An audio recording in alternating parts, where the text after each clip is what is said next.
తెలుగుదేశం వాళ్ళు ఇతను ఒక ఎవరు బయటకు దుర్మార్గుడు, ఇతను ఒక నేరస్తుడు, ఇలా కిడ్నాపులు చేశాడు, లేదంటే మహిళల పట్ల అసభ్యంగా ప్రవర్తించాడు, ఇతన్న రేపొద్దున మీరు ఎన్నుకునే నాయకుడు కానీ ఖచ్చితంగా వీళ్ళు ప్రచారం చేస్తారు. అది మైనస్ అవుదా వైసీపీ? కిందసారి టీడీపీ వాళ్ళ మీద అదే ప్రచారం చేసింది వైసీపీ.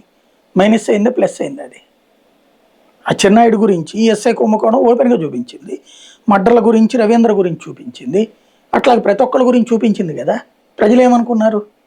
వాళ్ళ క్రూరత్వం కింద చూశారు కానీ వీళ్ళ గొప్పతనం కింద చూడలేదు కదా.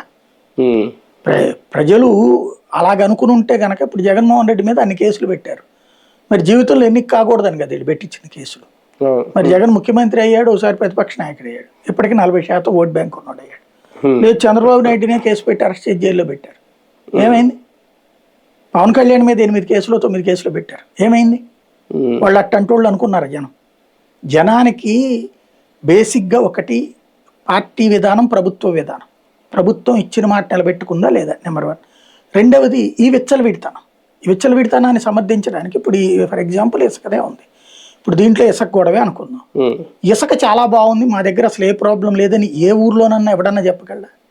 మైనింగ్ ఇప్పుడు జగన్ టైంలో గనక ఈ కొండలు అయ్యా అన్నవరం కొండ లేకపోతే ఇంకోటి తెస్తే క్రిస్టియన్ కాబట్టి ఆ మత సంప్రదాయాలు నాశనం చేయడానికి రచ్చరచ్చ చేసి ఉండేవాళ్ళు.